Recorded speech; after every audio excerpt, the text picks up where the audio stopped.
Bonjour à toutes et à tous, ici Steven et aujourd'hui je vous fais une vidéo que vous êtes nombreux à attendre, vos questions numéro 2.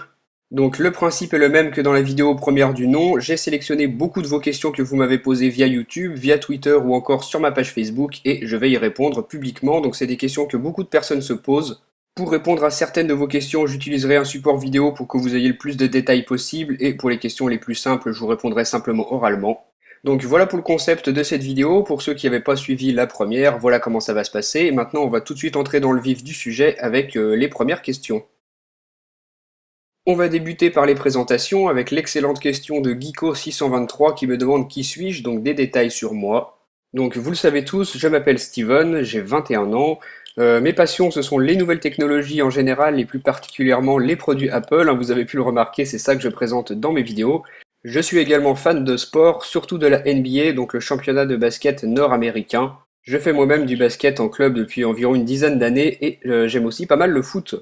Qu'est-ce que je peux vous dire encore d'autre sur moi? Eh bien, que j'habite Chambéry, en Savoie, que je fais mes études à Annecy, en Haute-Savoie cette fois-ci, donc vous l'aurez compris, je suis encore étudiant. Donc voilà pour cette première question, on va maintenant passer à la suite. Monsieur Ziel du 52 me demande de combien de gigas est mon iPod Touch 4G, donc c'est un iPod Touch 4G blanc de 8 gigas.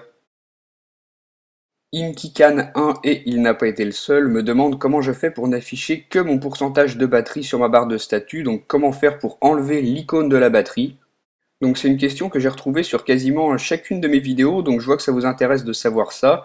Moi j'aime bien avoir une barre de statut assez vide avec uniquement ce qui m'intéresse, donc je vais vous expliquer comment laisser uniquement le pourcentage de batterie en utilisant le Twixedia Springtomize 2.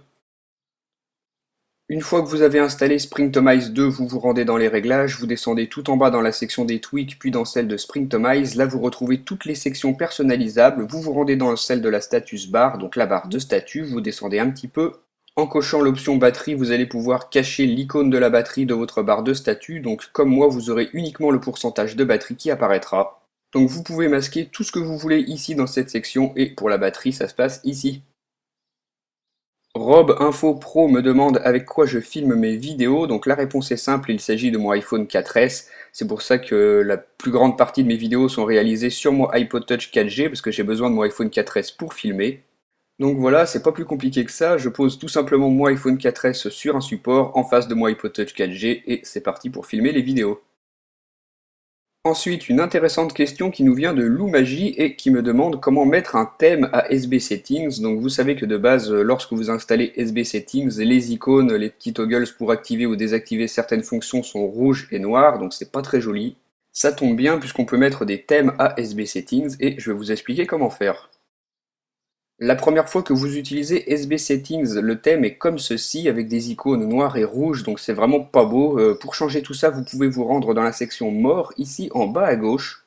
Vous avez un nouveau menu qui apparaît et là vous allez pouvoir changer l'apparence de SB Settings. Donc vous vous rendez ici dans Drop Down Windows Theme et là vous pouvez cocher des thèmes qui sont disponibles par défaut ou alors en cocher certains que vous avez installés à partir de Cydia. Moi, le thème que j'utilise, c'est Serious HD, donc on attend que le respring se fasse et ensuite le thème est appliqué, on va pouvoir aller vérifier ça. Et voilà, vous voyez que le thème de SB Settings a été modifié, donc pour le faire, c'est pas plus compliqué que ça. Encore une question qui m'a beaucoup été posée, notamment par Jordan, donc j'ai vu que vous aimeriez bien avoir les liens pour mes fonds d'écran que j'utilise dans mes vidéos. Donc j'ai un peu réfléchi à comment organiser ça, je pense qu'à chaque fois que je vais changer de fond d'écran sur mon iPod Touch, donc que j'utilise dans mes vidéos, je pense que ce fond d'écran je le mettrai en ligne dans une section sur ma page Facebook, donc il y a une section photo, je vais m'en servir pour ça, je vais vous poster ici tous les fonds d'écran que j'utilise, à chaque fois que j'en utilise un nouveau, je le mettrai là. Ces fonds d'écran, vous aurez donc la possibilité de les télécharger et ensuite de les utiliser vous-même sur votre appareil. Donc il vous suffit de vous abonner à ma page Facebook 73 Steven, le lien est dans la description de la vidéo et à chaque fois que j'utiliserai un nouveau fond d'écran, je le posterai sur cette page. Ensuite, la question de Omas Kumayo qui me demande comment passer d'un jailbreak de type tailored à un jailbreak de type untailored sous iOS 6.0. Donc à l'heure où je fais cette vidéo, deux versions bêta d'iOS 6 sont disponibles, la bêta 1 et la bêta 2, et il est possible de les jailbreaker toutes les deux, mais comme vous le voyez dans cette question, le jailbreak est de type tailored. Donc pour répondre directement à la question, non, il n'existera aucun jailbreak de type Untethered pour iOS 6 avant la version finale, donc hormis pour l'iPhone 3GS ancien Bootroom bien évidemment, mais pour tous les autres appareils, il n'existera pas ce type de jailbreak. La raison, elle est simple, c'est que tout simplement, les versions bêta d'iOS 6 sont réservées aux développeurs pour qu'ils puissent faire des tests de compatibilité et un jailbreak de type Tethered suffit amplement à ça, avec une connexion SSH ou AFC2, ça suffit.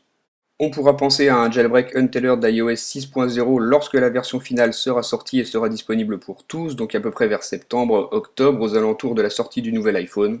Donc pour les versions bêta d'iOS 6 qui sont déjà sorties et pour celles qui sont à venir, le jailbreak sera uniquement de type tethered, ça ne changera pas. Ensuite, Amine781 me demande si j'achète tous les tweaks Cydia que je présente. Eh bien oui. Vous savez que sur Cydia, la plupart des tweaks sont gratuits, mais certains sont payants, ce qui demande beaucoup de travail aux développeurs. En général, ils sont payants, ce qui permet d'améliorer vraiment grandement votre appareil. Donc oui, je les achète, mais je dois vous avouer qu'avant que je commence à faire des vidéos, j'étais pas encore vraiment dans cet état d'esprit-là. La plupart des tweaks que je possédais, ils provenaient de sources craquées. Et puis quand j'ai commencé à faire des vidéos, je me suis rendu compte que pour la plupart des tweaks, il y avait quand même un gros travail des développeurs derrière et qu'ils méritaient d'être récompensés pour ce travail, donc c'était normal d'acheter ces tweaks. En plus, dans la plupart des cas, c'est quand même relativement accessible puisque les tweaks Cydia qui sont payants coûtent en général 0,99 centimes de dollars, ce qui fait à peu près 75 centimes d'euros, donc c'est vraiment peu cher pour ce que ça propose.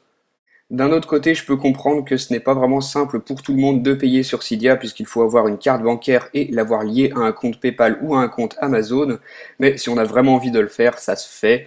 De toute façon, la question c'est pas d'entrer dans le débat si on veut payer ou pas ces tweaks, je voulais simplement répondre à cette question. Moi je le fais, après c'est suivant votre état d'esprit, suivant si vous préférez le faire ou pas.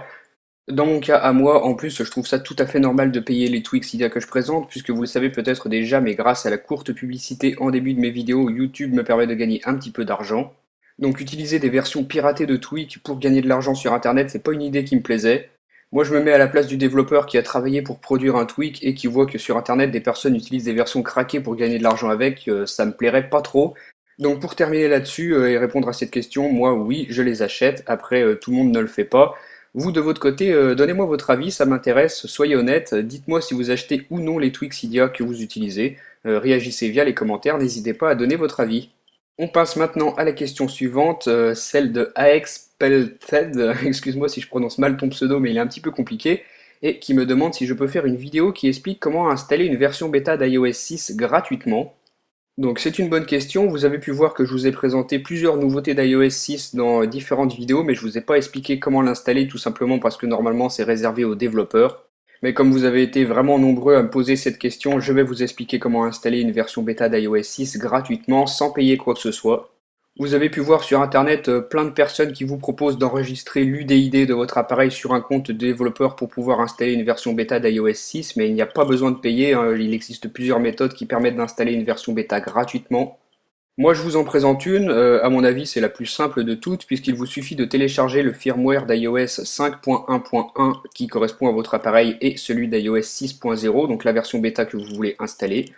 Une fois que vous avez téléchargé les deux firmware, vous branchez votre appareil à votre ordinateur, vous ouvrez iTunes et tout en appuyant sur la touche Shift de votre clavier ou alors Alt si vous êtes sur Mac, vous appuyez sur Restaurer, donc le bouton que je vous ai mis en illustration, vous appuyez sur votre touche Shift et sur Restaurer. Là, une fenêtre s'ouvre et vous sélectionnez le firmware d'iOS 5.1.1. Donc là, votre appareil va restaurer sous iOS 5.1.1 et durant la procédure, vous cochez bien l'option de restauration comme nouvel appareil. C'est très important de faire ça. Une fois que c'est terminé, vous ne touchez à rien du tout et vous rebranchez votre appareil à votre ordinateur, vous ouvrez une deuxième fois iTunes et là vous appuyez sur votre touche Shift sur votre clavier et cette fois-ci vous cliquez sur Rechercher les mises à jour. Donc encore une fois, vous vous référez à l'illustration que je vous ai mise. Une fenêtre va s'ouvrir et là vous sélectionnez la version d'iOS 6 bêta que vous avez téléchargée sur votre ordinateur. Ensuite, iTunes va restaurer votre appareil sous iOS 6, même si vous n'avez pas de compte développeur, vous pourrez l'utiliser, donc cette méthode fonctionne à 100%, je l'ai testé sur plusieurs appareils. Tout ce qu'il vous faut, c'est la dernière version d'iTunes et télécharger les firmware d'iOS 5.1.1 et iOS 6.0 bêta que vous avez besoin, et ensuite vous faites les deux restaurations en cliquant sur les boutons comme je vous ai expliqué, et ça va fonctionner. Donc voilà, vous voyez que c'est vraiment super simple, il n'y a pas de grosse manipulation à faire, donc j'espère que cette petite explication vous aura aidé pour ceux qui voulaient installer iOS 6. On continue avec la question de Dorian Milo qui me demande quel est le nom du tweak qui me permet de glisser le doigt vers le haut pour quitter mes applications. Donc ça, je crois que c'est la question que je retrouve sans exception sur chacune de mes vidéos, donc ça vous intéresse de le savoir, je vais vous expliquer tout ça. Donc avec ce tweak qui s'appelle Zephyr, vous avez la possibilité de glisser votre doigt vers le haut pour quitter vos applications, plus besoin d'appuyer sur le bouton Home, donc vous vous rendez dans les réglages de Zephyr. Vous descendez vers Swipe Up from Bottom, donc glisser vers le haut à partir du bas, vous vous rendez dans la première section, et si vous cochez Switcher Only, vous afficherez uniquement le multitâche en glissant vers le haut, ou alors vous pourrez carrément quitter l'application avec cette deuxième option. Ensuite, Julien Paul Fiette me demande si j'ai l'intention de faire une vidéo qui présente toutes mes applications et les tweaks Cydia que j'ai d'installer sur mon iPhone. C'est quelque chose que vous m'avez tous demandé de faire, donc oui, cette vidéo elle sera faite pendant l'été, sûrement au mois d'août. Donc il faut savoir que pour faire une vidéo comme ça demande quand même pas mal de préparation, c'est pas quelque chose qui se fait en 5 minutes. Vous savez que j'aime faire les choses bien, donc cette vidéo je vais prendre mon temps pour la faire, elle sera sans doute disponible comme je vous le disais pendant le mois d'août. Donc quand ce sera terminé, je vous le dirai, vous pourrez regarder cette vidéo et vous serez au courant de tout ce qui est installé sur mon iPhone. Je vais terminer cette vidéo en vous remerciant toutes et toutes de me suivre depuis maintenant à peu près 6 mois, donc vraiment un gros merci à tous. On a dépassé la barre des 10 000 abonnés sur ma chaîne YouTube récemment. Sur la page Facebook, on est plus de 2000 et bientôt la même chose sur Twitter. Donc vraiment un gros merci à vous tous. Donc voilà pour ce deuxième épisode de vos questions. J'espère que ça vous a plu et que ça a permis de répondre à la plupart de vos questions. Donc si vous avez d'autres interrogations, n'hésitez pas à poser vos questions via les commentaires de la vidéo et peut-être que vous aurez la chance de voir votre nom et votre question sélectionnés pour le prochain épisode de vos questions. Sur ce, je vous laisse. Pour ceux qui ont la chance d'être en vacances, je vous souhaite de passer d'excellentes vacances, profitez bien, et ceux qui travaillent, eh bien, bon courage. En tout cas, moi je vous dis à très bientôt pour une nouvelle vidéo. Salut! Merci d'avoir regardé cette vidéo. Vous pouvez aussi rejoindre ma page Facebook et me suivre sur Twitter, c'est là que vous pourrez avoir une réponse le plus rapidement.